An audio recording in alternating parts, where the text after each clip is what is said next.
헌정사상 현직 대법원장이 형사 피의자 입건된 것도 예. 최초입니다. 근데 이게 예.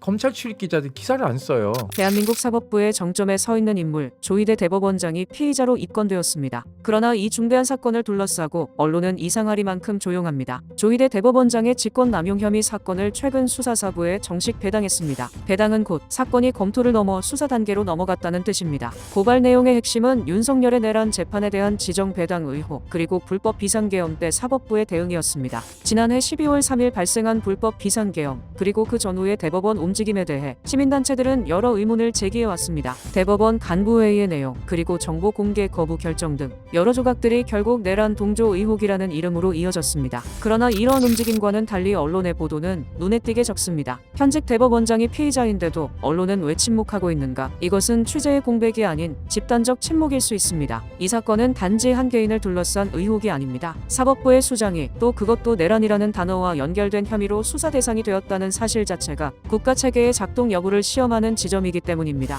그렇기에 필요한 것은 투명한 수사 그리고 정확한 보도입니다. 국민이 알아야 할 사실이 침묵 속에 가려진다면 그 침묵은 결국 민주주의의 공백으로 이어집니다. 조희대 대법원장의 입건에 대한 언론의 침묵. 수사는 진실을 향해 갈 것입니다. 그리고 언론은 반드시 침묵을 깨야 합니다. 조희대 대법원장에 대한 어떤 사퇴 예. 요구나 예. 특검의 강제 수사 지금 피의자로 입건된 상태로 저희가 들어가서 판단했거든요. 예. 헌정사상 현직 대법원장이 형사 피의자 입건된 것도 예. 최초입니다. 근데 이게 예. 검찰 출입 기자들 기사를 안 써요. 피의자로 입건이 돼 있나요 지금? 입건됐습니다. 예. 입건됐기 때문에 근데 이것도 사실은 특검 출입하는 기자들이 써야 되거든요. 예. 너무 대법원장에 대해서 우리 사법부의 수장의 독립성을 강조하다가 지나치다가 나머지 이걸 안 쓰고 있는 것 같아요. 전 이거 빨리 써야 된다고 생각하고 예. 있고요. 대법원에서 특검 측에 질의서에 대한 답변서가 왔어요. 저희가 답변 내용을 피신 조서를 쓰기 때문에 저희도 일부 볼 수밖에 없는데요. 저희한테는 그날 대법원장이 긴급회의 간부회의 소집했다는 게 문건이 부존재한다고 저희한테 정보공개 청구에 통보를 했거든요. 근데 이것에 대해서 질의 회신을 했습니다. 예. 아니 부존재하는 문건에 대해서 어떻게 회신을 해요? 예. 그날 문건은 존재하지 않기 때문에 저희 답변 드릴 게 없다라는 얘기를 하는 게 맞죠. 그러니까는 앞뒤가 안 맞는 행보들을 계속 지금 하고 있고 대법원장도 12시 40분에 출근을 했고 12시 50분에 법원 행정처장이 이제 왔는데 그때부터 회의를 새벽 2시 넘게까지 했어요. 계엄이 해제됐습니다. 국회에 의해서. 그럼 사법부 입장을 밝혀야죠. 계엄을 입법부에서 해제했기 때문에 사법권을 이양할 수 없다. 근데 그 전에 이미 계엄 선포했을 때 사법권 이양을 검토하고 있다고 했거든요. 그러니까 이 검토 자체가 굉장히 불법성이 있는 것이고요. 그리고 계엄 사령부로부터 6차례인가 5차례 재판 사무를 지휘하기 위해서 실무관을 보내라고 계속 전화를 합니다.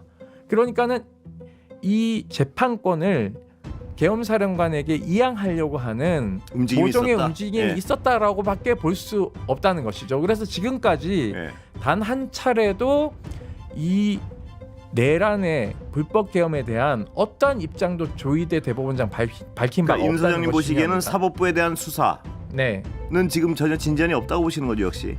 저는 강제 수사할 거라고 생각하고 있고요. 왜냐하면 내일이면 대법원장하고 법원행정처장, 대법원의 주요 간부들의 통신 내역이 삭제되고 없어지기 때문에 통신영장을 아마 신청을 했지 않았을까라고 생각이 추정이시죠, 드는데요. 이거는? 네, 추정입니다. 그거는 수사의 기본이니까요. 근데 만약에 이 서울중앙지법 영장 전담 4인방이 그러한 통신영장에 대해서 기각을 하거나 압수수색영장에 대해서 칼질을 하거나 기각을 했으면 저는 즉시 이 영장 전담 재판부 4명 다 중요하고 탄핵해야 심각한 된다고 얘기입니다. 생각합니다. 내란 전담 재판부를 비롯해서 내란 청산 특별위원회 이런 것들을 이제 빨리 출범시켜서 역사적으로 기록에 남길 것들과 조사하거나 징계해야 될 사안들은 빨리 정리를 하고 그리고 내란 재판이 그 내전을 전제로 한 형사처벌 범위를 굉장히 전범 비슷하게 A급, B급, C급으로 나눠놨습니다. 그렇기 때문에 신속 정확한 재판이 이루어져야 되는 시점이 있는데 보시다시피 지금 다 쪼개져가지고 엉망진창이 그렇습니다. 되고 있어서 이것도 문제고요.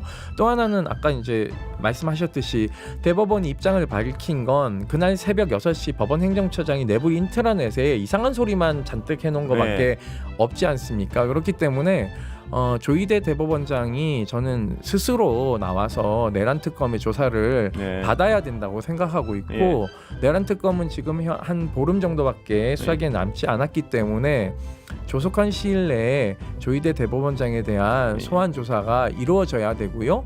그리고 사실은 피해자로 입건됐으면 저는 이런 얘기를 좀 정치적으로 하는 게 저도 부담스럽지만 절차적으로라면 입법부가 탄핵안에 대한 것을 검토해야 된다고 생각을 하고 있습니다. 이번에 핵심적으로 전해드릴 소식 사법, 정확히는 유시민 작가님 표현대로 법원 개혁이 왜 그렇게 중요한가, 그리고 언론 개혁도 지금 왜 이렇게 나오고 있는가, 친일 매국 소위 뉴라이트 세력들이 지금 어떤 짓거리를 또 저지르고 다니는가, 국진당의 강제추행 논란은 또 어떤 일이 있었던 건가, 이와 관련한 소식을 요약해서 전해드리려고 합니다. 일단 말 그대로 난리가 난 거거든요. 조희대 대법원장이 현직 최초로 입건이 됐다는 소식이 전해지고 있는 건데, 앞서 말씀드렸듯이 왜 이러한 엄청난 사건이 언론에 제대로 보도가 안 되는 거냐, 이런 불만의 목소리가 당연히 나올 수밖에 없는 겁니다. 요 기사는 이론넷에 올라온 건데요. 조희대가 지금 현직 대법원장 아닙니까? 무려 현직 대법원장이 공수처에 고발당해서 수사 4부에 배당이 됐다는 겁니다. 그래서 피의자 신분이 되거나 입건 전 내사 단계에 들어갔다고 볼 수 있는데, 이렇게 어마어마한 뉴스가 왜 언론에선 볼 수를 없는 거냐? 결국 언론도 지금 조희대를 덮고 넘어가 주려고 하는 거 아니냐? 일각에서 지금 연예계 뉴스가 막 쏟아지는 걸 두고 이재명 정부가 또 뭘 숨기는 거 아니냐? 그러면서 뭐 김현지 부속실장 타령하고 있고 뭐 국가보안법 타령하고 있는데, 오히려 이런 역사적인 흐름들을 잘 아는 시민들 입장에선 이거 조희대 대법원장 입건 소식을 다른 데로 시선 분산시키려고 그러는 거 아니냐, 이런 얘기도 막 나오고 있다는 거죠. 현직 대법원장의 피의자 입건은 어마어마한 사건입니다. 특히 이 윤석열 내란에 동조하거나 방조했다는 혐의로 지금 고발이 된 만큼 이거는 당연히 법원 개혁에 시동이 걸릴 수밖에 없는 거죠. 그런 엄청난 사건이다 보니까 지금 언론도 차마 제대로 보도를 못하는 거 아니냐, 이런 얘기가 자연스럽게 이어지고 있는 거거든요. 대법원 간부회의 관련한 행적이라든지 정보 공개 거부라든지 이런 혐의를 뒷받침할 정황이 포착됐다는 얘기까지 나오고 있습니다. 사법부의 역할을 제대로 하지 않고 오히려 윤석열 내란 세력에 붙어가지고 부역했을 가능성이 높다는 지적도 나오고 있는데요. 이런 엄청난 사건을 언론이 집단적으로 지금 침묵을 하고 있다 보니까, 야, 이거는 도대체 왜 유튜브를 봐야 알 수 있는 거냐, 왜 온라인 커뮤니티라든지 이렇게 아주 일부 이로운넷이라든지 뒤에 말씀드릴 뭐 한국아이 이런 데서만 볼 수 있는 거냐, 이런 비판이 당연히 나올 수밖에 없는 겁니다. 현직 대법원장이 내란죄 피의자로 입건된 뉴스를 왜 우리가 이렇게 하나하나 검색을 해야만 알 수 있냐고요. 심지어 검색한다 그래도 수많은 정보들이 매일같이 쏟아지기 때문에 모르고 넘어가는 시민들이 훨씬 더 많은 거거든요. 결국엔 언론사가 마치 약속이라도 한 듯이 지금 침묵을 하고 있는 게 집단 침묵이라고 비판을 받는 거고요. 이거는 당연히 의도적인 거 아니냐는 얘기까지 나오고 있습니다. 제대로 된 기사를 찾는 게 굉장히 어렵고요. 고발 사실이나 국회 내 논의 과정을 언급하는 수준에 그치고 있기 때문에 이거는 결국엔 조희대가 윤석열 편을 든 것이고, 그러한 조희대와 윤석열의 눈치를 보면서 제대로 보도를 안 하는 거 아니냐, 뭐 못하는 거 아니냐, 이런 얘기들이 이어지고 있는 겁니다. 결국에는 내란에 대한 방조 역할을 한 조희대를 당연히 우리가 믿을 수 없는 거 아닙니까? 참고로 뉴스 하이킥, 김용민 의원이 나온 편에 이 입건 소식이 좀 언급이 되는데요. 이렇게 언급이 되는 걸 제외하고는 왜 언론에서 보도를 도대체 안 하는 것이냐, 진실 규명과 투명한 보도를 촉구하는 목소리가 당연히 커질 수밖에 없는 겁니다. 결국 사법부의 최고 수장인 대법원장이 이렇게 입건이 됐다는 건 그 사실만 놓고 보더라도 국가 시스템의 위기다. 그리고 이런 걸 투명하게 알리는 건 당연히 수사기관과 언론의 가장 중요한 책무라는 지적에도 많은 공감이 이어지고 있는데요. 지금 민주주의와 사법정의가 흔들리고 있다는 얘기가 나오는 마당에 이런 행보를 계속 보인다 그러면 당연히 법원 개혁, 언론 개혁 더 탄력을 받을 수밖에 없는 겁니다.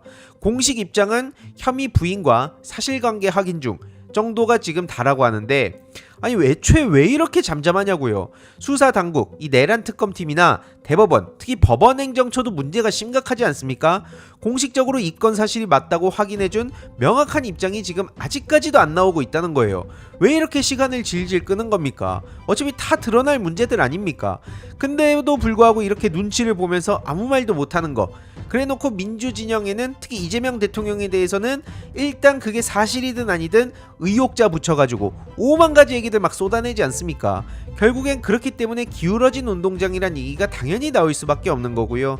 특히 윤석열의 내란 국면 당시에 대법원 간부들의 심야 긴급회의 문제, 천대엽 같은 경우에도 계속 국회 나와가지고 자기는 아닌 척, 좀 다른 척, 그렇게 많은 국민들을 속이기도 했었죠. 결국에는 이 대법원의 만행, 이로 인해 법원 개혁에 훨씬 더 불이 붙은 상황이다라는 걸 알 수가 있고요. 내란 특검팀도 이 고발된 혐의에 대해서 사실관계 확인 중이란 입장만 지금 전하고 있다고 합니다. 본격적인 수사가 진행되고 있는 걸 왜 이렇게 알리지 않는 건지 당연히 이렇게 많은 시민들은 의구심을 가지고 있고요. 이론넷에 올라온 이 기사를 보면서 참 언론이다, 응원하겠다, 언론은 왜 입을 닫고 있는 거냐, 여기는 대한민국이다, 조이대를 당장 내놔라, 이런 반응들에 엄청난 추천이 달리고 있습니다. 보시다시피 오죽 다른 곳에 기사가 안 나오면 이론넷이란 곳에 올라온 이 기사의 댓글 좋아요를 보세요. 거의 800개 가까이 달리고 있습니다. 그 정도로 지금 다른 언론이 제대로 보도를 안 하고 있는 상황이다. 그리고 한국아이라는 곳에서도 이렇게 커뮤니티를 달구는 보도 통제 의혹이라는 식으로 보도가 되고 있는데요.